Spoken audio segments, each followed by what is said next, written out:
삼성전자가 2027년 업계 최초로 파운드리 1.4나노 양산에 들어가겠다는 로드맵을 공개했습니다. 2030년 시스템 반도체 1위를 노리는 삼성이 대만 TSMC와의 정면 승부에 나섰다는 분석입니다. 네이버가 북미 최대 중고 패션 플랫폼 포시마크를 2조 3천억 원에 인수합니다. 네이버 역사상 최대 규모로 가격 적정성을 놓고 평가가 엇갈리고 있습니다. 정부가 10조 원 규모 증권시장 안정펀드의 조성을 이르면 이달 중순 완료합니다. 증시 추가 하락을 막기 위해 한시적 공매도 금지 조치도 검토 중인 것으로 알려졌습니다. 은행권의 기업 대출금리가 최고 연 7%대를 넘어섰습니다. 한계 기업 줄도산과 시스템 리스크를 우려하는 목소리가 높아지고 있습니다.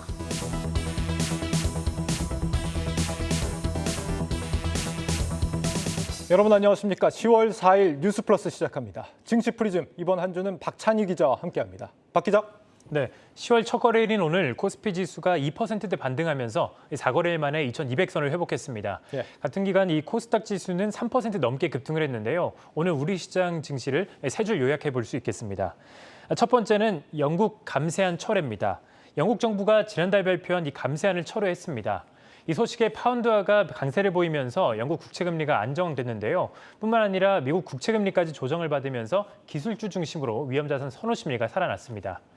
두 번째는 돌아온 외국인입니다. 영국이 감세안을 철회하면서 파운드화가 급등하자 달러화가 주춤했습니다. 이 소식에 이 원달러 환율이 3거래일 내리 약세를 보이면서 외국인의 매수세가 유입이 됐는데요. 이날 양시장에서 외국인은 2,700억 원 넘게 순매수했습니다. 그리고 이날 시장을 견인한 것은 반도체와 자율주행 관련주였습니다. 매일같이 신저가를 갈아치우던 이 삼성전자와 SK하이닉스가 오늘 4% 안팎으로 급등했습니다. 간밤 필라델피아 반도체 지수가 3.76% 반등한 점이 투자 심리 회복으로 이어진 겁니다. 미국 증시에서는 AMD, 인텔, 엔비디아 등 이 반도체 관련주가 일제히 상승했습니다. 한편 인텔의 자회사 중에서 자율주행 관련 사업을 영위하는 이 모빌아이가 미국 증권거래소에 상장을 신청했다는 소식에 국내 자율주행 관련주에도 매수세가 대거 유입됐습니다. 네, 모처럼 환율도 좀 내리고 반등이 나와줘서 앞으로의 증시 흐름이 어떻게 될지에 대해서 상당히 좀 관심이 높아진 상황입니다만 연준의 이 최대 목표인 물가가 안 잡히고 있죠. 8월 근원 PC가 지금 4.9 예상을 좀 넘어선 데다가 내일 오펙 플러스에서 이제 대규모 감산 우려가 있습니다. 하루 100만 배럴 이상 만약에 감산이 나온다 이러면 시장에 좀 충격을 받을 수가 있겠습니다. 연준이 지금보다 긴축 강도를 좀 강화하지는 않을지 주목해서 봐야겠습니다. 요즘 이 외국인 자금 유출이 심해지다 보니까 당국이 오늘 카드를 언급을 했습니다. 네. 증권시장 안정펀드 그리고 공매도 한시 검토 이렇게 두 가지인데 실효성이 있겠습니까? 네, 이 두 조치에 대해서 전문가들의 의견을 한번 들어봤습니다. 전문가들은 이번 조치가 이 국내 증시에 긍정적인 영향을 미칠 것이다라고 분석을 했는데요. 네. 현재 국내 증시가 굉장히 저평가되어 있기 때문에 증시 안정펀드가 재가동되면 투자 심리가 회복될 수 있다는 겁니다. 국내 증시의 중심이 되는 제조업 평균 PER은 약 10인데 반해서 올해 제조업 PER은 증시 하락이 가팔라지면서 10 밑으로 내려온 상황입니다. 이에 따라서 증안펀드로 증시에 자금이 유입되면 제조업 PER이 살아나면서 전체 증시 상승으로 이어질 수 있다라는 분석입니다. 이런 가운데 공매도 금지 조치가 시행이 되면 그 효과는 배로 늘어날 전망입니다. 관련해서 인터뷰 듣고 오겠습니다. 공매도는 외국인들이 전체 주식 시장의 한 85%를 차지하고 있고 개인은 1%밖에 안 하고 있거든요. 공매도에 대해서 외국인들은 금액이라든지 기간에 대한 제한이 전혀 없는데 개인에 대해서는 3개월이라는 제한도 있고 담보 비율로 제한이 굉장히 높습니다. 기울어진 운동장이다. 그래서 결론은 공매도 정지는 한국 주식시장에 외국인들이 주도하고 있기 때문에 굉장히 큰 효과가 있었고 한편 이 공매도 금지 시기에 대해서는 증안펀드 가동보다 한 발 앞서서 시행될 것으로 보이는데요. 공매도가 금지되지 않으면 증안펀드 자금이 투입되더라도 공매도 물량을 받아주는 그런 모양새밖에 되지 않기 때문에 공매도 금지가 먼저 이뤄져야 한다는 그런 분석입니다. 그렇군요. 증안펀드 관련해서는 10월 중순부터 재가동이다 이렇게 표현들을 많이 하던데 이게 정확히 어떻게 하겠다는 개념입니까? 이게 뭐 중순이 돼서 주식을 대거 사들이겠다 이런 개념인가요? 네, 이 금융위원회는 금융시장 안정을 위해서 이 증권 유관기관과 증안펀드 재가동에 대해서 현재 협의를 하고 있는 상황인데요. 김소영 금융위 부위원장은 지난달 28일 열린 금융시장 합동점검회의에서 증시 폭락에 대응하기 위해서 증안펀드 재가동과 변동성 완화 조치를 적기에 시행할 수 있도록 준비하라라고 이야기를 했습니다. 증안펀드는 증시가 급락하고 투자 심리가 위축될 때 시장의 안정을 위해서 즉시 시장에 투입이 가능한 기금을 말합니다. 이번에 당국이 준비 중인 증안펀드는 10조 원 규모로 이달 중순에 이 조성이 마무리될 계획인데요. 전체 기금 중 8,800억 원은 증시가 위태로울 때 즉시 투입이 가능한 상황입니다. 이는 첫 번째 증안펀드에 남아있었던 1,200억 원과 금융회사와 그리고 유관기관이 조성한 7,600억 원을 합한 금액입니다. 그러니까 중순부터 준비가 된다는 거고 이 10조 원을 한꺼번에 쓰는 게 아니라 필요할 때 조금씩 나눠서 쓰겠다 이런 개념인 것 같은데 네. 재가동이라는 얘기는 이제 과거에도 쓴 적이 있다는 얘기겠죠? 실제 과거에 뭐 효과가 좀 어땠습니까? 네, 국내 증안펀드는 1990년 이 증시 안정기금이란 이름으로 처음 등장한 이후에 이 증안펀드로 명칭이 바뀌었습니다. 지난 2003년 신용대출 부실 사태와 그리고 2008년 금융위기 때 각각 조성된 적이 있습니다. 가장 최근에는 2020년 코로나19 팬데믹에 대응하기 위해서 기금이 조성됐었지만 실제로 사용되지는 않았습니다. 당시 증기가 단기간에 폭락하고 나서 금융당국은 급하게 10조 원 상당의 증안펀드를 조성한 바 있는데요. 원래 4월부터 바로 가동될 예정이었지만 증시가 폭락한 직후 가파르게 반등했기 때문입니다. 그러다 올 들어서 고물가, 고환율, 고금리로 이어지는 이 3고 현상으로 인해서 전 세계 경기 침체 우려가 커지자 증시가 가파르게 하락을 했는데 금융당국이 다시 증안펀드 카드를 꺼내든 겁니다. 이번에 실제 이제 증안펀드가 쓰여질지는 모르겠습니다만 논란도 다소 있을 수가 있습니다. 만약에 이 펀드로 종목을 산다 그러면 어떤 종목을 사는 게 좋을지, 샀을 때 또 뭐 시장 왜곡 논란이 있지 않을까 싶고, 그리고 또 뭐 이 펀드로 주식을 만약에 샀는데 주가가 또 떨어져 버렸다 더. 맞습니다. 그러면 이제 금융사들 입장에서는 여기다 돈을 투입한 금융사들도 똑같이 손실을 입을 수 있는 거기 때문에 뭐 일단은 쓰여질 일이 없기를 좀 바라봐야겠습니다. 네. 자, 다음으로 이 공매도 금지는 뭐 어떻게 하겠다는 겁니까? 네, 금융위는 증안펀드 재가동과 함께 말씀해 주신 이 공매도 금지도 함께 검토 중인 것으로 알려졌습니다. 앞서 금융위가 언급한 금융시장 안정조치 중에는 이 공매도 금지 항목도 포함되어 있기 때문입니다. 다만 아직 구체적인 내용이 나온 것은 아닙니다. 금융위는 공매도 금지 조치에 대해서 전문가들과 논의 중이다라고 밝혔는데요. 공매도는 주식을 가지고 있지 않은 상태에서 행사하는 그런 매도 주문을 말합니다. 이후 시장이 하락하면 해당 주식을 사서 갚아서 차익을 보는 구조이기 때문에 투자자들은 공매도가 증시 하락을 부추긴다라고 여깁니다. 앞서 금융위는 코로나19 확산으로 증시 변동성이 커지자 이 증시 안정화를 위해서 2020년 3월부터 지난해 5월 2일까지 한시적으로 공매도를 금지했는데요. 실제로 이 기간 동안 코스피 지수는 60% 넘게 올랐지만 물론 대내외적인 악재도 있었지만 공매도가 재개된 이후 그리고 쭉 하락한 모습을 보였습니다. 당국자들이 그간 이제 공매도 막으면 선진국 지수 못 들어간다 이렇게 주장들 많이 해왔는데 과연 네. 이번에 검토가 제대로 될지는 모르겠습니다.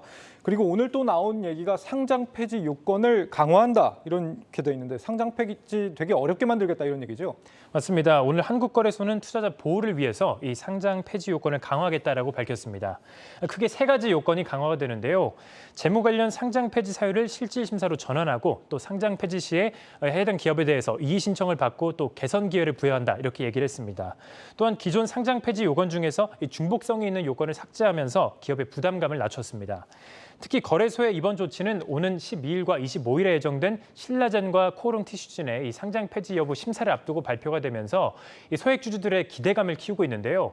일각에서는 금융당국이 이 대규모 소액주주가 묶여있는 신라젠과 코오롱 티슈진을 살리기 위한 그런 명분을 내놓은 것이라면서 이 신라젠의 16만 소액주주와 코오롱 티슈진의 6만 소액주주들이 숨통이 좀 트일 수 있지 않을까 이렇게 보고 있습니다. 네, 박찬희 기자였습니다. 우리 증시가 오늘 반등하긴 했습니다만 연말 이후 경기 침체를 예상하는 시각들이 많습니다. 상장사들 업황과 주가에 대한 기대감도 그리 높지 않은 상황인데 앞으로 주요 업종들의 업황이 어떻게 달라질지 박혜린 기자가 지금부터 분석해드리겠습니다. 미국과 영국발 훈풍이 우리 증시로 넘어오며 오늘 우리 증시 오랜만에 반등하는 모습 보여줬습니다. 투자자들 사이에선 투심 회복과 함께 장밋빛 전망도 속속 제기되고 있는 상황인데 오늘과 같은 안도 랠리 이어질 수 있을까요? 결론부터 말씀드리자면 오히려 지금이 하락장의 시작점이라고 보는 시각도 적지 않습니다. 상반기에는 견조한 실적이 그나마 증시를 떠받쳐줬지만 곧 3분기 성적표를 받아둔 이후에는 증시에 더 큰 먹구름이 낄 것이란 분석도 적지 않습니다. 얼마나 나쁘길래 그럴까요? 수치로 한번 살펴보시죠. 3분기 국내 상장사들은 2년 만에 처음으로 영업이익이 역성장할 것으로 전망되고 있습니다. FN가이드에 따르면 상장사의 3분기 영업이익 추정치는 지난해와 비교해 10.7%나 감소할 것으로 예상되고 있습니다. 3개월 전 추정치를 냈을 때보다도 13%가량 줄고 불과 한 달 전보다도 3%가량 감소한 수치입니다. 특히 반도체와 철강 등의 영업이익 전망치가 크게 줄어들며 상장사 실적 전망을 끌어내린 것으로 나타났습니다. 수요 부진에 쌓여가는 재고는 계속해서 실적의 발목을 잡을 것으로 예상되고 있습니다. 삼성전자는 국내 주요 6개 전자기업의 상반기 말 재고 자산 규모는 약 81조 8천억 원으로 지난해 말과 비교해 23% 가까이 늘어났고 석유화학 업종 26개 기업의 재고 자산은 작년 상반기보다 무려 71%나 늘어난 것으로 집계되고 있습니다. 그렇다면 구체적으로 기업별 실적 한번 살펴보도록 하겠습니다. 상반기 상장사 실적을 좌지우지하는 삼성전자, 메모리 반도체 업황이 역대급으로 빠르게 둔화하고 있는 만큼 3분기 전년 동기 대비 24.6% 감소한 영업이익을 기록할 것으로 예상되고 있습니다. 신한투자증권은 내년에는 실적 눈높이가 추가적으로 더 하향 조정될 수 있다고까지 분석하고 있습니다.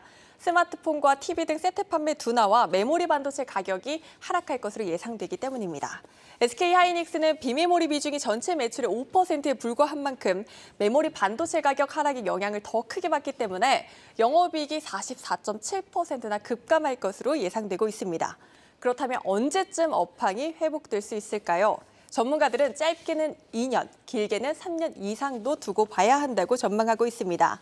하지만 이마저도 현재 시장을 러시아와 우크라이나의 전쟁, 인플레이션이란 큰 변수가 있기 때문에 언제든 바뀔 수 있다는 게 중론입니다. 섣부른 저가 매수에 대해 경계해야 한다는 조언이 나오고 있는 이유이기도 합니다. 이러한 추세는 내년도까지 이어질 것으로 예상되는데요. 3분기 실적 확인 후 본격적으로 주가 조작이 일어날 가능성이 크다는 주장이 제기되고 있기도 합니다. 증권가에선 실적을 방어할 수 있는 업종과 기업에 주목해보라고 조언하고 있습니다. 지금처럼 물가가 높아 매출은 늘고 생산자 물가가 소비자 물가를 능가하는 현 조건에서 이익률에는 좋지 못하지만 음식료나 자동차 부품, 리오프닝주 등은 업종은 이익률을 지켜낼 가능성이 크다는 분석이 나오고 있습니다. 또 IT와 자동차, 조선 등은 강달러 효과를 볼 수 있고 통신주 등은 낮은 이익 변화율과 높은 이익 증가율에서 부각될 수 있다는 분석이 나오고 있습니다. 오랜만에 나타난 반등장에 혹시나 저점 매수 타이밍 놓친 건 아닐까 아쉬워하는 분들을 위해 증권가의 경고 정리해드렸습니다.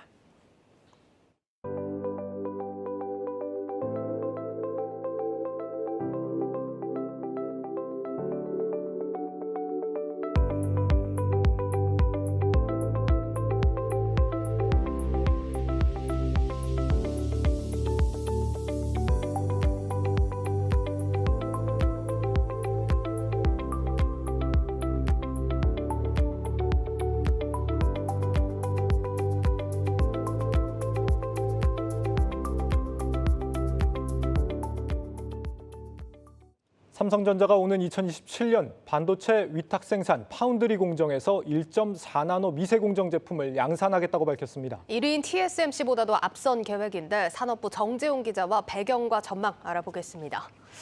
정 기자, 이제 3나노가 막 상용화된 상태인데 2027년이면 불과 5년 뒤 아닙니까? 그렇습니다. 이제 삼성전자에서 이제 오늘 새벽에 긴급하게 자료를 냈는데 예. 현지 시간 3일 이제 미국 실리콘밸리에서 삼성 파운드리 포럼이라는 걸 개최하는데 3년 만에 이제 코로나19 때문에 3년 만에 오프라인으로 개최를 했거든요. 이 자리에서 이제 최시영 사업부장이 삼성 파운드리의 로드맵을 밝혔는데 2025년에 2나노를 양산하고 그다음 27년까지 1.4나노 제품을 양산하겠다고 이렇게 밝혔습니다. 이 나노미터는 이제 10억 분의 1 미터를 나타내거든요. 예. 머리카락, 성인 머리카락의 굵기가 한 10만 분의 1 정도 되는데 여기에 해당하는 좀 크기라고 보면 됩니다. 지금 보면은 이제 뭐 7, 5, 3, 2, 1 뭐 이렇게 안 가고 왜 2에서 1.4가 되는 건가요?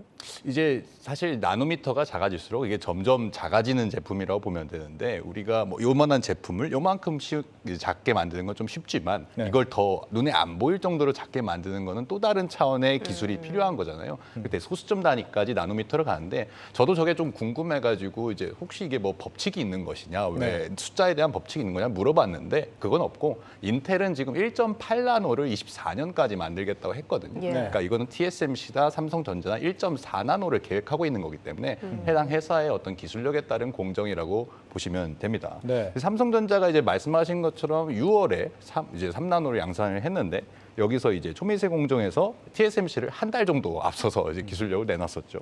이번에도 아직 이게 3나노가 안정이 안 된 상황에서도 이렇게 좀 더 강하게 치고 나가는 이런 느낌이 드는데 뭔가 좀 분위기 반전을 노린 건가 봅니다. 그렇습니다. 이제 최근에 뭐 주가도 그렇고 삼성전자 메모리 업황 부진에 대한 또 최근에 어떤 뉴스도 보도가 됐는데 하반기에 4월 대비해서 이제 매출이 한 32% 떨어질 거라는 그런 안 좋은 뉴스만 좀 있었잖아요. 예. 그렇기 때문에 좀 반도체 삼성전자 반도체로서는 좀 업황의 어떤 이제 반도체 분위기 쇄신이 좀 필요한 시점이고 또 지금 마침 저 소프트뱅크의 손정희 회장도 들어와서 이재용 회장과 만나기로 돼 있는데 요 두 화두를 두고 지금 좀 파운드리에서 뭔가 로드맵을 공개하면서 어떤 삼성 반도체 희망적, 긍정적인 시그널을 좀 준 것이라고 해석을 할 수가 있겠습니다.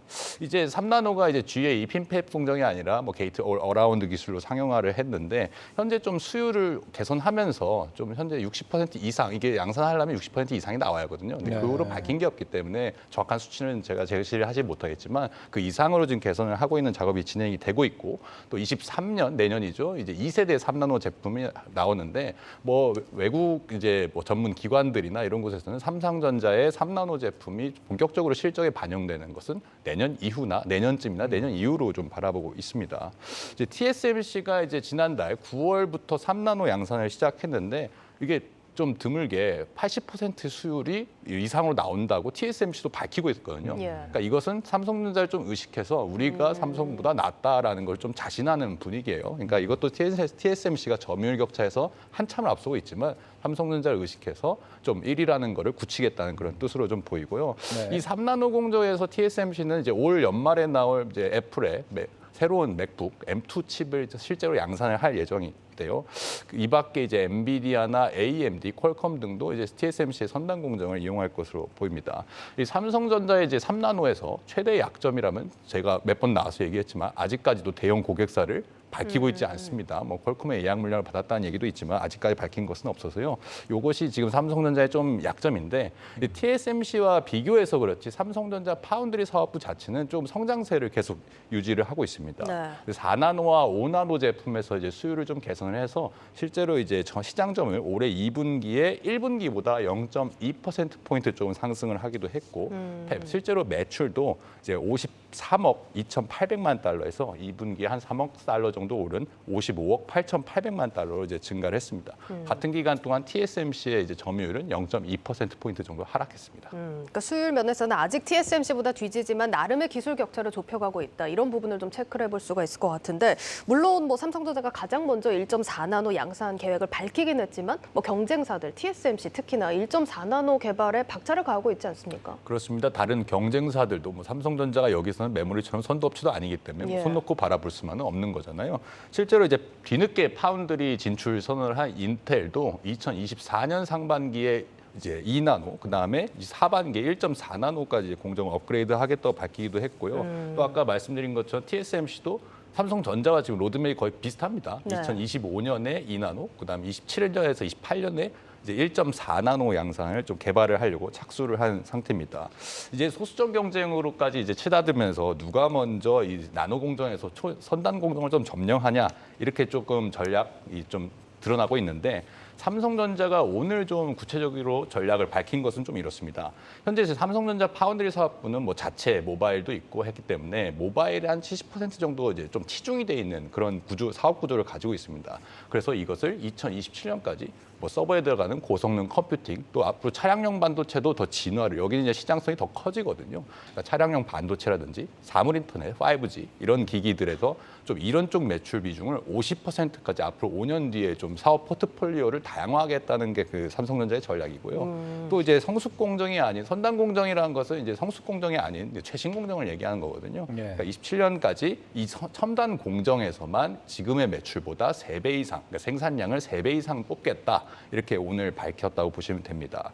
결국 오늘 밝힌 1.4나노 로드맵은 삼성전자가 앞으로 5년 동안 어떤 기술력으로 무엇을 할지 좀 이런 것을 드러냈다고 보시면 되겠습니다. 근데 최근에 나노 경쟁이라는 게 약간 마케팅 용어로 전락했다라는 지적도 일부 있거든요. 오히려 이제 뭐 수율이나 뭐 제조 비용 같은 걸 좀 더 봐야 경쟁력이라는 걸 확실하게 알 수 있다 이런 예상들도 있던데 그럼에도 지금 너나 할 것 없이 이런 그 업체들이 이런 카드를 꺼내들고 있다는 건 역시 이제 고객사를 유치하기 위한 그런 움직임이다. 이렇게 해석을 해봐도 될까요? 네, 정확하게 그런 해석으로 좀 맞을 수가 있는데 한 가지 예시를 좀 들자면 2016년까지 삼성전자 파운드리 사업부가 애플의 스마트폰 AP를 생산을 했었습니다. 파운드리를 맡았었죠. 하지만 당시에 이제 대만 TSMC에서 7나노를 먼저 선정하면서 당시에도 이제 나노미터 경쟁이 치열해지면서 굳이 뭐 4나노, 5나노 가야 되냐, 비용이 되냐 그게 이렇게 좀 의문이 나왔었는데 당시에 TSMC가 7나노를 삼성보다 먼저 하면서 애플 물량이 다 빠졌습니다. 삼성에서.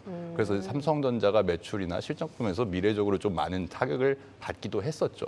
그만큼 이 나노 경쟁은 얼마나 적은, 그러니까 더 좋은 그 고효율 제품을 고객사에게 생산해 주느냐, 그리고 이 생산해 주는 물량은 앞으로 뭐 1년이든 2년이든 3년이든 또 믿음을 주잖아요. 이런 측면에서 굉장히 몇 년 동안의 먹거리를 만든다는 측면에서 뭐 마케팅 용어라고 할 수도 있겠지만 그만큼 기술력에서 중요한 포인트라고 좀 볼 수가 있겠습니다. 알겠습니다. 그리고 또 한 가지 짚어볼 부분이 ARM 인수 관련 이슈입니다. 이걸 단독으로 인수를 하냐, 공동으로 인수를 하냐, 이 부분이 좀 관심사인데 파운드리 사업 측면에서 보자면 단독 인수가 오히려 해가 될 수 있다. 이런 의견이 있던데요. 그렇습니다. 이제 뭐 글로벌 공룡, 빅테크 공룡들이라고 우리가 표현하죠. 뭐 삼성과 애플의 관계처럼 스마트폰에서는 경쟁을 하지만 또 한편으로는 애플이 삼성에게 고객사이기도 하잖아요. 디스플레이 납품하니까 여러 가지로다가. 근데 이제 그런 측면에서 봤을 때 이 수직 계열화, 그러니까 암을 단독 인수해서 수직 계열화를 한다면 이 스마트폰 모바일 AP 시장에서 사실상 기초 라이선스를 제공하는 암의 기술을 삼성이 독식하는데 그럼 과연 경쟁사 AP나 아니면 뭐 엔비디아 같이 앞으로 서버 CPU에서 경쟁하는 회사들이 삼성에게 우리 어떻게 보면 그 설계 도면을 제공하는 거잖아요. 파운드리를 맡긴다는 것은. 그런 측면에서 조금 파운드리 사업에서 고객사를 잃을 수 있을 거라는 그런 가능성이 좀 제기가 되는 거거든요. 실제로 아까 말씀드린 삼성과 애플의 관계도 사실 나노 공정 미터의 이슈도 있었지만 당시에 이제 삼성전자 엑시노스가 또 치고 올라온 상황에서 애플이 삼성에게 자신 있게 AP 도면을 공개할 수 없는 그런 문제도 좀 꾸준히 제기됐던 상황이었거든요. 그리고 또 한편으로는 이제 독과점 이슈 때문에 사실상 단독 인수는 사실 불가능하다는 게 업계의 이제 전반적인 시각입니다. 네. 그렇기 때문에 이번에 손 회장 방한을 계기로 이재용 부회장이 지금 소프트뱅크가 상반기에만 우리 돈으로 50조 원 넘게 손실을 보고 있거든요. 네. 그렇기 때문에 또 손정희 회장이 좀 급합니다. 그렇기 때문에 여기서 좀 어떤 아이템을 좀 들고 왔냐, 뭐 들리는 말로는 인공지능이나 뭐 로봇 자회사를 팔 수도 있다 이런 의견까지 나오고 있는데 네. 단독 인수보다는 암에 대한 어떤 지분 투자가 현실 가능성이 지금으로서는 좀 큰 편입니다. 네, 여기까지 듣겠습니다. 산업부 정재훈 기자였습니다.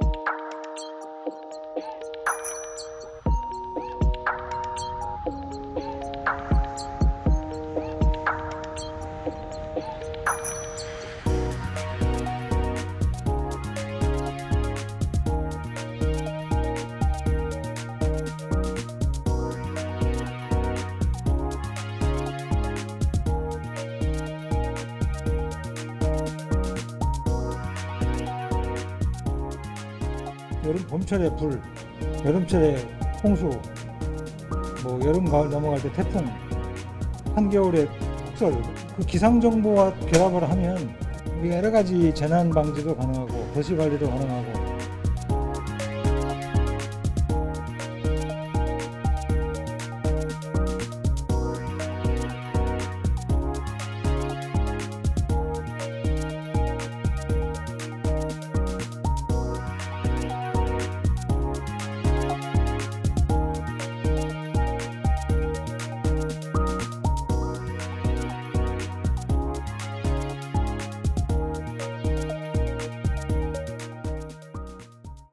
네이버가 북미 최대 중고거래 플랫폼 포쉬마크를 우리 돈 2조 3천억 원에 인수합니다.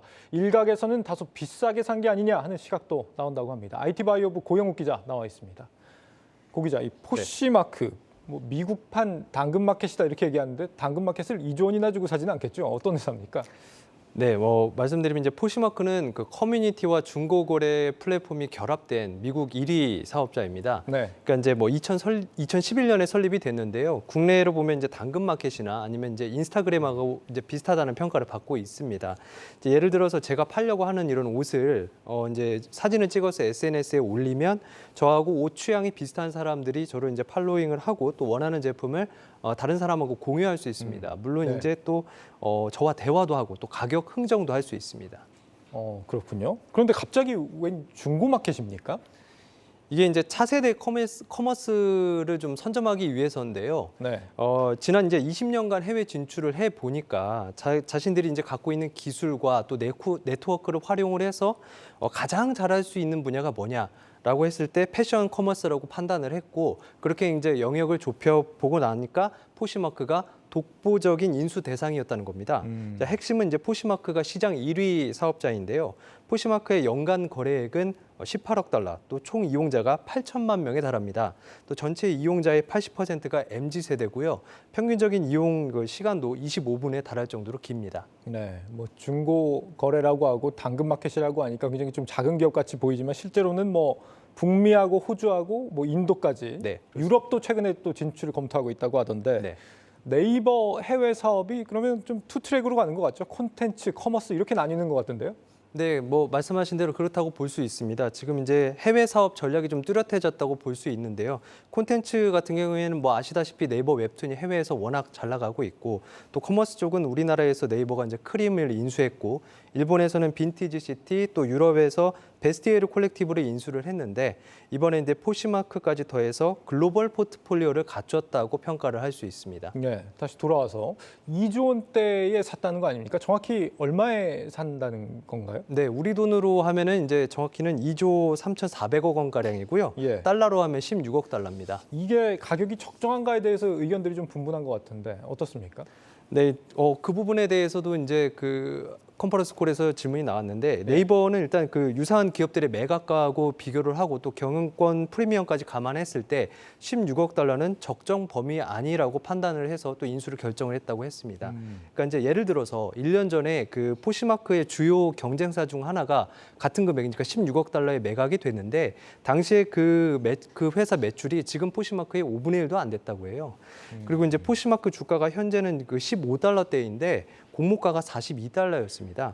그러니까 네이버는 이게 내부적인 문제가 아니라 외부 자본시장 환경에 따라서 기업 가치가 이제 낮아진 거여서 그만큼 이제 오히려 좋은 회사를 매력적인 가격에 인수를 할 수 있는 기회로 판단을 했다고 설명을 했습니다. 네. 또 보면은 지금 이제 글로벌 그 중고 의류 시장이 지난해 360억 달러였는데 2025년이면 770억 달러까지 이제 성장할 것으로 지금 전망이 되고 있거든요. 이게 이제 일반적인 의류 시장의 11배 속도로 커지고 있는 건데 그만큼 이제 시장 자체가 빠르게 성장을 하고 있어서 지금이 적기다. 이번에 놓치면 안 된다. 이런 판단도 깔려 있었던 것으로 분석됩니다. 앞으로 경기가 좀 어렵다고 생각하면은 오히려 이 중고거래 시장이 더 잘 될 것 같기도 하고. 네. 최근에 보니까 그 어펌홀딩스 하고도 좀 제휴를 맺었던데 어펌홀딩스 Buy Now Pay Later 네. 기업이죠. 네. 이게 좀 불황에 좀 잘 어울리는 그런 기업이 아닌가 싶습니다. 이 포시마크라는 회사를 좀 잘 좀 들여다 봐야겠는데 네. 이게 정확히 뭘로 돈을 버는 구조인가요? 그 수익은 되게 간단합니다. 수익 구조는 간단합니다. 이제 거래 수수료가 핵심인데요. 네. 15달러 이상의 제품을 이제 거래를 했을 때 판매자로부터 20%의 수수료를 받고 그보다 이제 좀 저렴한 제품에는 2달러에서 3달러 정도의 수수료를 부과를 합니다. 당근마켓 같은 경우 수수료가 아예 없잖아요. 그렇죠. 20%나 받는군요. 20% 어떻게 보면 비싸다고 할 수 있는데 이게 네. 또 이제 어쨌든 그 사회적인 합의와 비슷하게 이렇게 좀 인식이 되면은 충분히 치를 수 있는 가격이라고도 볼 수 있습니다. 예. 네, 그래서 이제 그 아직까지 광고 수익은 없어요. 광고 수익은 없는데 네이버는 이제 앞으로 이제 광고 수익 모델을 추가를 할 거라고 지금 밝혔고요. 지난해 매출이 이제 3억 3천만 달러였는데 앞으로 이제 3년간 연평균 수익 이제 그 매출이 한 20%씩 성장할 것으로 기대를 했습니다.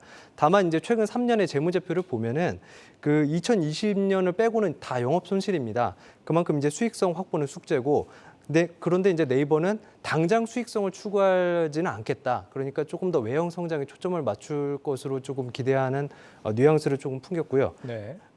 앞으로도 이제 중장기적인 관점으로 접근을 하겠다고 밝혔습니다. 그러니까 이게 마케팅 비용이 좀 지출 항목이 제일 크다라고 얘기를 하던데 맞습니다. 이 비용을 어떻게 줄여나갈 것인가, 뭐 기술을 도입한다든지 이런 부분이 앞으로 네이버의 과제가 아닌가 이런 생각이 듭니다. 맞습니다. 이 부분을 좀 눈여겨봐야 되겠고 이 기업을 좀 보다 보니까 좀 특징이 뭐 지난해 같은 경우에는 그 신발 운동화 그 정품 인증을 해주는 그런 기업하고 또 기업을 인수를 했더라고요. 네. 그러니까 이게 그냥 정품 인증이라는 게 AI가 활용이 돼서 AI가 이제 그 판매자가 올린 사진을 보면서 이게 정품인지 아닌지를 가려낼 수 있는 그런 네. 기능을 갖고 있다라고 하는데 그러니까 그냥 단순히 중고 사이트가 아니라 좀 첨단화된 사이트다 이렇게 생각을 해볼 수 있을 것 같습니다. 말씀하신 대로 이제 중고거래에서의 그 가장 중요한 점은 신뢰이기 때문에 그 부분을 좀 보완하는 차원에서 그런 기술을 적용한 것으로 보입니다. 그렇군요. 네. 그런데 오늘 시장 반응을 보면 사실 이런 부분들은 그렇게 반영하고 있지 않은 것 같습니다. 네이버 오늘 주가 보니까 뭐 8% 넘게 빠졌던데요. 주가가 오늘 많이 빠졌죠. 오늘 이제 연중 최저치를 경신을 했습니다.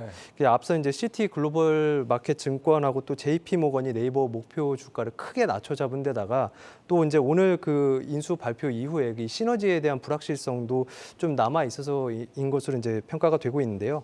다만 이제 앞서 이제 증권사들이 발행한 이들 이제 보고서는 이번 인수합병 공시 전에 나온 거고 또 목표 주가를 낮춘 이유도 글로벌 IT 기업에 비해서 네이버의 PER이 좀 높다라는 이유기 때문에 조금은 결이 다르다라고 말씀을 드릴 수 있습니다. 예. 최수연 네이버 대표도 오늘 이제 기자 간담회에서 통상 대형 인수 합병이 성사가 되면 어떻게 시너지가 날지에 대해서 불확실성이 있어서 주가가 약세인 경우가 많다면서 이번 딜에 대해서 해외에서는 합리적인 가격이라고 평가하고 있다고 밝혔습니다. 네. 반면에 포시마크는 나스닥에서 시간 외에 11% 넘게 또 올랐더라고요. 좀 네. 기대감이 현장에서는 또 있는 그런 모양새로 보입니다. 네. 고영욱 기자였습니다.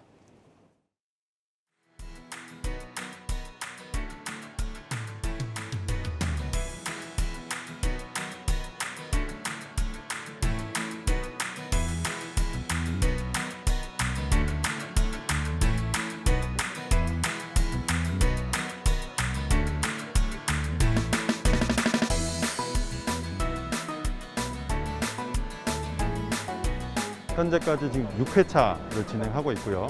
매해마다 100여 개 기업이 참여를 해왔고 또 여기서 만났던 아마존이라든지 국내의 바이어들과 계약을 체결하는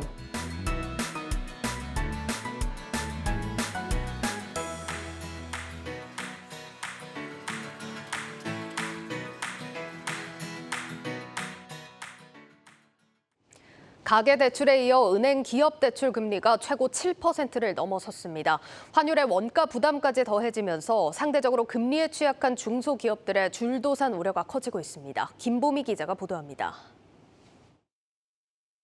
은행권에서 취급하는 중소기업 대상 담보대출 평균 금리는 지난달 기준 3.6에서 5.1%, 연초 대비 1%포인트 넘게 올랐습니다. 신용대출은 이미 최고 연 7%를 돌파했습니다. 대내외 불확실성으로 회사채 금리가 급등한 것은 물론 발행 물량 대부분이 미매각되는 사례까지 빈번해지자 기업들이 은행권 대출로 눈을 돌린 결과입니다.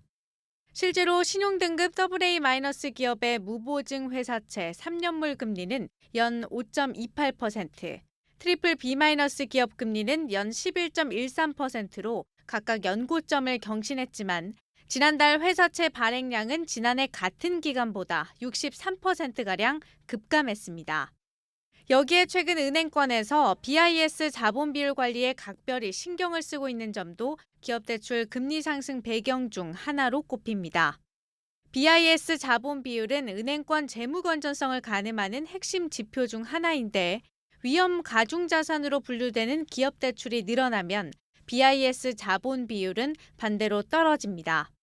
한 시중은행 여신 담당 관계자는 당국의 주문도 있었지만 은행권 자체적으로도 BIS 비율 관리 차원에서 기업 대출을 적극적으로 더 늘리려고 하지는 않는 분위기라고 전했습니다. 문제는 금리와 환율, 물가 등 어느 부분 하나 쉽게 해결될 기미가 보이지 않는다는 점입니다. 전문가들은 과거를 돌아보면 물가가 오를 때 기업들이 망하는 경우가 허다했다며 특히 중소기업을 중심으로 자금 지원이 절실하지만 이 또한 물가를 자극할 수 있어 여러모로 어려운 상황이라고 진단합니다. 대출금리, 원재료 가격, 유가 등 중소기업들의 원가 부담이 커지고 있는데요. 올해 3, 4월부터 경제 지표가 크게 악화되고 있다는 점을 고려할 때 올해 말이나 내년 초부터 고용, 영업이익 등의 경영 지표가 급격하게 악화될 가능성이 있습니다. 현재 정부는 중소기업을 대상으로 코로나 대출 만기 연장 및 이자 상환 유예 조치와 더불어 고정금리 대환을 지원하고 있는 상황. 다만 이러한 대출 지원 이외에도 성장성이 큰 중소기업에 대해서는 선별적으로 자금 지원 정책이 병행되어야 한다는 조언이 나옵니다. 기술 창업 기업이나 혁신 역량을 보유한 중소기업에 대한 자금 지원을 확대할 필요가 있습니다. 한국경제TV 김보미입니다. 국회가 식품회사 대표들을 불러 쌀 가공식품에 수입쌀을 쓰지 말라며 강하게 압박했습니다. 쌀이 남아돌아 농민들이 어려우니 식품회사들이 돕자는 건데 그러면서도 가격 인상은 자제해달라고 주문했습니다. 유호성 기자입니다. 오늘 열린 국회 농해수위 국정감사에서 국회는 식품회사 CEO들을 증인으로 불러 국산쌀 사용을 강하게 압박했습니다. 햇반, 즉석밥, 컵밥, 볶음밥, 묵윤밥 등 여러 가지 다양한 형태의 가공밥이 나오고 있습니다. 이 부분에 수입산 쌀이 쓰이고 있는 걸로 저희들이 파악되고 있습니다. 4대 업체에서 좀 국산 쌀 활용을 적극적으로 R&D도 해주시고 이용할 수 있는 대책을 좀 마련해 줄 걸 촉구합니다. 국산 쌀이 남아도는데 햇반이나 컵밥 등 가공식품에 수입쌀을 쓰는 것이 이해하기 어렵다는 지적입니다. 그동안 식품회사들은 국산 쌀로 가공식품을 만들었지만 최근 원자재 가격이 급등하고 환율까지 치솟으면서 일부 제품에 수입쌀을 사용했습니다. CJ제일제당의 경우 한 해에 쌀 가공식품에 6만 2천 톤가량의 쌀을 소비하는데 수입쌀 사용량은 전체의 3%, 2천 톤 정도입니다. 업계에 따르면 수입쌀은 키로당 552원으로 국산 정부미에 비해 55% 정도 저렴합니다. 국회 추궁을 받은 식품회사 CEO들은 앞으로 수입쌀을 국산쌀로 바꾸는 것을 검토하겠다며 한 발 물러섰습니다. 수입쌀과의 어떤 특성 차이로 인해서 컵반 제품에 수입쌀을 쓰고 있습니다만 저희가 R&D 역량을 강화해서 국산쌀로 대체해 나갈 것을 검토하겠습니다. 이날 국감에서는 식품회사들이 이윤증대를 위해 필요 이상으로 가격을 인상해 서민 경제에 부담이 가중되고 있다는 지적도 제기됐습니다. 물가 안정을 위해 식품 가격 인상을 자제하라면서 값싼 외국쌀을 사용하는 것은 곤란하다는 게 국회 입장입니다. 업계에서는 모순이 아니냐는 반발이 나옵니다. 수입쌀 쓰는 양이 많지는 않아서 근데 앞으로 고려했던 기업들은 쓰기가 힘들겠죠. 이런 식으로니까 지금 환율이나 뭐나 계속 가공식품들은 원재료 수입이 다 좀 이익 내기가 쉽지 않은 상황인데 힘들어지지 않을까 싶습니다. 특히 식품사들이 국산쌀 대신 수입쌀을 사용한 배경이 국산 정부미 공급 부족도 한몫하고 있어 국회가 식품사를 추궁한다고 해서 근본적으로 해결될 일이 아니라는 지적도 나오고 있습니다. 한국경제TV 유호성입니다. 윤석열 정부 첫 기재부 국정감사에서 여야는 방만한 재정 운용에 대한 책임 소재를 놓고 대립각을 세웠습니다. 하지만 정작 시급한 경제 위기를 어떻게 해소할지에 대해서는 별다른 논의가 없어 비판이 일고 있습니다. 이민재 기자입니다. 기재부 국감에서 여야가 방만 재정의 원인을 두고 팽팽히 맞섰습니다. 야당은 대통령실 용산 이전과 영빈관 신축 예산 등에 대해 재정 건전성을 해치는 일이라고 지적했습니다. 추경호 부총리 겸 기획재정부 장관은 투명하게 예산 업무 처리를 하고 있다고 선을 그었습니다. 필요한 예산은 공개적으로 저희들이 국회에 제출하고 또 국회 예산 심의도 받고 그런 절차를 거쳐야 될 거 아닙니까? 한편 여당은 지난 정권에서 국가 채무가 급격히 증가했다며 이에 대한 대안이 필요하다고 주장했습니다. 재정 준칙 없이는 오는 2060년 국민 1인당 나라빚이 1억 원을 넘을 수 있다고 강조했습니다. 추 부총리는 재정 준칙 법제화와 공공기관 혁신 등을 통해 나라 살림을 개선할 것이라고 설명했습니다. 생산성이 높아질 수 있고 재무 건전성이 강화될 수 있도록 경영 지표 등에 대한 개선 작업도 지금 진행하고 있습니다. 다만 일각에선 여야가 방망경영 책임 소재를 둘러싼 정쟁에만 집중하면서 정작 중요한 경제 위기 해법에 대한 논의가 뒷전이 됐다는 우려가 나옵니다.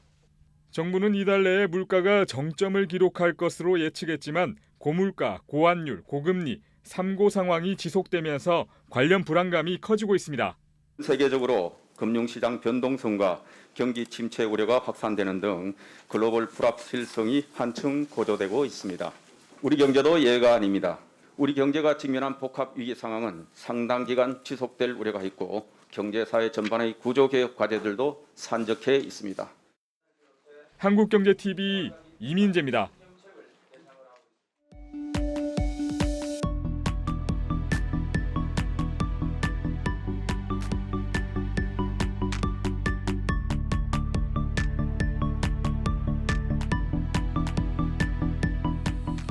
앞으로 KT는 TV 스크린을 통해서 채널뿐만 아니라 VOD, OTT, 뮤직비디오 등 다양한 볼거리를 고객들한테 편리하고 맞춤형으로 제공하여 대한민국 미디어 생태계를 다시 한번 발전시키는 데 큰 역할을 다하겠습니다.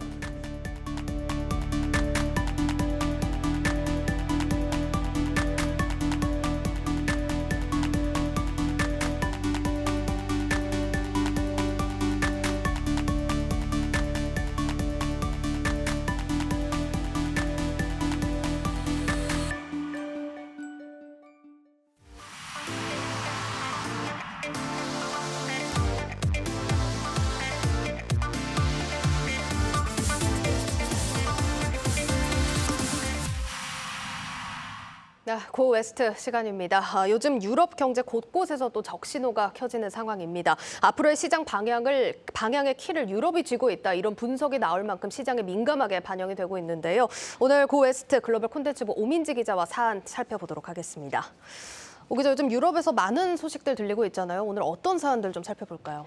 일단 말씀해 주신 것처럼 유럽에서 위기감이 좀 심상치 않은 상황입니다. 강달러 상황 이어지고 있으면서 유럽의 통화들도 맥을 못 추고 있는 상황인데요. 유럽 곳곳에서 위기 상황이 연출되고 있습니다.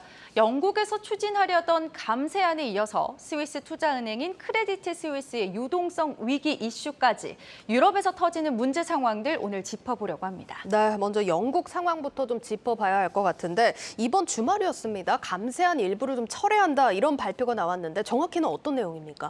네, 제2의 대처다라는 별명을 가지고 있는 이 영국의 리즈 트러스 신임 내각이 지난달 23일에 대규모 감세 정책을 발표합니다. 경제 성장 촉진을 목적으로 소득세와 법인세 인상 철회 등을 통해서 2027년까지 450억 파운드를 감세하겠다라는 내용이 핵심이었는데요. 이 같은 감세 정책으로 국가 채무 증가가 좀 우려되는 상황이 되면서 파운드화는 사상 최저치를 기록하게 됐습니다. 지난달 30일 세계 3대 신용평가사인 스탠더드앤푸어스는 영국의 국가 신용 등급 전망을 안정적에서 부정적으로 하향 조정했습니다. 금융위기 가능성까지 제기되는 등 여론이 좋지 않은 상황으로 흐르자 이 트러스 내각은 감세한 내용 가운데 가장 반발이 거셌던 소득세율 45% 폐지안에 대해 정책을 철회하겠다 이렇게 밝혔습니다. 이 소득세율 45% 폐지안은요, 영국 인구의 1%, 50만 명의 고소득층에만 적용되는 안이었는데요. 걷어들이게 되는 세금의 규모가 60억 파운드 규모였습니다. 우리 돈으로는 약 9조 6천억 원 수준인데요. 이번 감세안을 부분 철회하면서 이 60억 파운드가량은 줄어들게 됐습니다만 이번 부분 철회에도 불구하고 당초에 발표했던 법인세, 또 인지세 등의 감세는 계속 추진하기로 했습니다. 따라서 450억 파운드 가운데 85% 이상의 규모가 여전히 부담으로 남아있는 상황입니다. 이번 발표에 파운드가 소폭 반등을 하긴 했지만 앞으로 좀 지켜볼 이슈가 많다는 게 시장 중론인 것 같습니다. 민감하게 좀 살펴봐야겠습니다. 자, 그리고 다음은 크레디트 스위스입니다. 어떤 문제입니까? 스위스의 투자은행인 이 크레디트 스위스가 재무 건전성이 악화하면서 신용위기에 빠질 수 있다. 이런 우려가 지난주 말에 시장을 덮쳤습니다. 크레디트 스위스는 재정 악화의 영향으로 주가가 꾸준히 좀 하락세를 보여왔습니다. 지난 3일에는 이 크레디트 스위스 CEO CEO가 재정 건전성 우려 해소를 위해서 주요 투자자들과 대화하고 있다고 밝혔고요. 시장에서 이 우려감이 커진 겁니다. 크레디트 스위스의 CEO는요, 직원들에게 보낸 메모에서 직원들이 이 매일의 주가 변동에 동요하지 않을 줄로 믿는다면서 장기적인 지속 가능성을 위해서 회사를 재편하고 있다, 이렇게 언급을 했습니다. 이날 크레디트 스위스의 주가 장중 한때 10% 넘게 폭락하기도 했습니다. 이게 크레디트 스위스가 작은 기관이 아닌데 지금 신용 위기가 거론될 정도로 재정이 악화된 이유 뭐라고 봐야겠습니까? 일단 지난해 월가를 강타했던 이 아케고스 사태 때문에 이 크레디트 스위스가 막대한 피해를 봤기 때문입니다. 네. 이 아케고스 캐피털은 한국계 헤지펀드 매니저인 이 빌 황이 운용하는 회사인데요. 외부 자금이 아닌 가족 단위의 자산으로만 운용하는 이 패밀리 오피스의 구조입니다. 아케고스 캐피탈은 당시에 파생 상품을 이용해서 투자은행들을 통해서 주식에 투자를 하게 되고요. 아케고스가 투자한 주식들의 가격이 떨어지면서 투자은행에서 마진콜을 요구한 겁니다.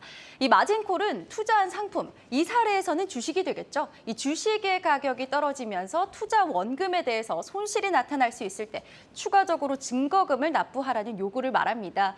그런데 아케고스 추가 증거금을 납부하지 못하는 상황이었고요. 은행들이 주식을 매도하기 시작합니다. 그러면서 주식의 가격이 폭락하게 되고 이때 크레디트 스위스나 노무라 증권 등은 주식을 팔아도 원금을 회복하지 못하면서 이 큰 피해를 입게 된 겁니다.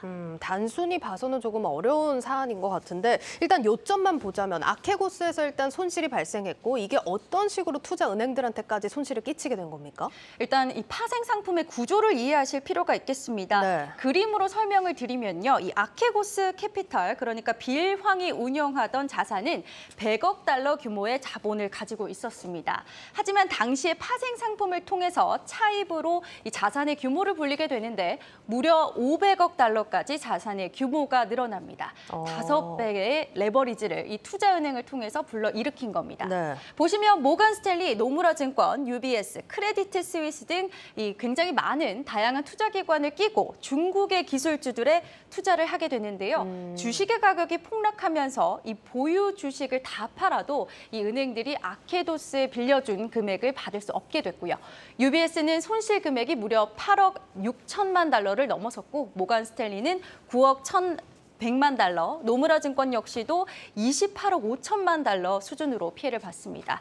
그중에서도 크레디트 스위스의 손실액이 가장 컸습니다. 무려 55억 달러를 기록하면서 큰 피해를 만들어냈습니다. 지난 30일에는 크레디트 스위스의 부도 확률을 보여주는 5년 크레디트 디폴트 스왑 프리미엄이 한때 355bp까지 치솟기도 했습니다. 연초에는 이 지수가 57bp였는데요. 부도 확률이 6배 넘게 올라가면서 글로벌 금융위기를 촉발했던 제2의 리먼 브라더스 사태가 되는 것 아니냐, 이런 우려감이 나오기도 한 겁니다. 이게 크레디트 스위스가 또 유럽의 거대 기관인 만큼 걱정을 안 할 수가 없는데 월가에서는 이 사안에 대해서 어떻게 분석하고 있나요? 다행히도 아직까지는 과도하게 우려할 필요는 없겠다라는 게 이 월가의 주요 평가입니다. JP모간은 크레디트 스위스의 자본과 유동성 포지션이 모두 건전하다면서 일각의 우려는 좀 과도하다고 선을 그었고요. 시티그룹은 크레디트 스위스의 리스크가 금융 시스템의 위기로 전이될 걱정은 하지 않아도 되겠다라면서 미국의 은행들은 과거 리먼 브라더스 당시에 비해서 훨씬 더 많은 자본을 보유하고 있다고 분석했습니다. 이 채권 시장의 거물로 불리기도 하는 엘 에리엇도요. 이 크레디트 스위스의 현재 사태가 리먼 브라더스와 같은 문제로 이어지지는 않을 것이라고 하면서도 이 시장이 과도하게 반응하는 건 중앙은행의 실수 가능성에 대해 시장이 불안해한다는 점을 암시하는 거다, 이렇게 지적을 했습니다. 네, 정말 다행입니다. 이런 이슈 하나하나가 시장에 또 워낙 큰 소용돌이를 일으키기 때문에 민감할 수밖에 없을 것 같은데 그럼 앞으로 시장 전망은 좀 어떤가요? 일단 유럽에서도 빨간불이 켜지고 있고요. 글로벌 시장이 침체 움직임을 보이고 있는데요. 미국 연준도 금리 인상의 속도를 좀 늦춰야 하는 것 아니냐, 이런 목소리가 커지고 있습니다. 유엔 산하에 있는 유엔 무역개발기구에서는 공급 측면의 문제를 왜 수요로 풀려고 하느냐, 매우 위험하다라면서 고강도의 금리 인상은 저소득 국가에는 큰 충격이 되고 또 경기 침체를 야기할 것이라면서 이 속도를 좀 완화할 필요가 있다고 주장했습니다. 호주의 중앙은행은 오늘 기준금리를 0.25%포인트 올리면서 6개월 연속 금리 인상을 단행했는데요. 다만 이 포인트가 0.5bp포인트를 인상했던 시장의 예상치보다는 좀 낮으면서 속도를 좀 조절하는 조절하는 모습을 보인 겁니다. 그러니까 금리 인상의 속도 조절이 필요하다. 이런 주장은 뭐 투자자들 입장에서는 반가운 소식이긴 합니다만 이게 뭐 실제 가능성이나 여기에 대한 분석은 좀 어떤가요? 일단 연준이 금리 인상의 속도를 늦춰야 한다는 목소리는 높아지고 있지만 아직까지는 좀 연준이 물러설 생각은 없어 보입니다. 일단 지난달 30일에 나왔던 8월 개인 소비 지출에서 물가가 여전히 상승 중이었기 때문인데요. 연준 내의 3인자로 불리는 존 윌리엄스 뉴욕 연방준비은행 총재는 인플레이션 압력이 줄고 있기는 하지만 연준의 일은 아직 끝나지 않았다고 말하면서 여전히 금리 인상 기조는 여전하다고 내비쳤습니다. 연준의 입장이 이런 만큼 월가에서도 신중론이 우세합니다. 뱅크 오브 아메리카는 증시가 매혹적으로 보이더라도 금융시장은 시장의 바닥을 보여주는 완전한 항복을 보이지는 않고 있다. 이번에 단기 반등이 나오게 된다면 주식의 비중을 줄이는 기회로 삼아야 한다고 조언을 했습니다. 물론 완전한 바닥이 왔을 때는 늦다면서 지금이 저점 매수 기회라고 하는 강세론자들도 있는데요. 월가의 대표적인 강세론자인 제레미 시겔 와튼 스쿨의 교수는요. 장기 투자자라면 지금 당장 주식을 사야 한다라고 말하기도 했고요. 또 UBS는 에너지주, 원자재주, 헬스케어주 등 방어주로 접근하는 것이 좋겠고 또 HSBC는 강달러 시대에 탈세계화 수혜 기업에 투자하는 것이 좋겠다 이렇게 말했습니다. 아직은 연준이 금리 인상의 속도 조절에 필요성을 대놓고 내비치지는 않고 있기 때문에 이 뚜렷한 신호가 나타나기까지는 신중하게 접근하시는 것이 좋겠습니다. 네, 잘 들었습니다. 고웨스트 오민지 기자였습니다.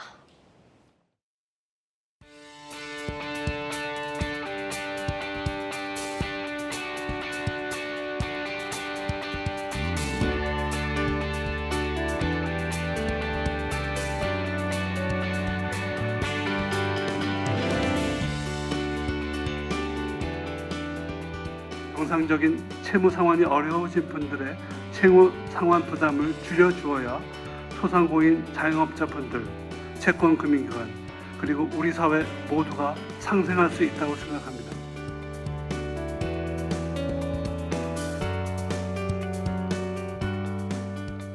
모든 협약기관과 힘을 합쳐 코로나19로 인해 경제적으로 어려움을 겪고 계신 영세 소상공인, 자영업자 여러분의 빚 부담을 경감시켜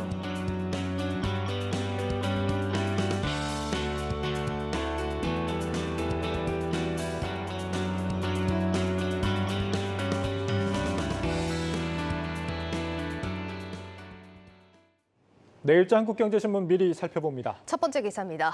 정부가 심야 택시난 완화를 위해 내놓은 대책이 실효성 없이 이용자들의 요금 부담만 키울 수 있다는 기사입니다. 이달부터 수도권 심야 시간 택시 호출료가 기존 최대 3,000원에서 최대 5,000원으로 오릅니다.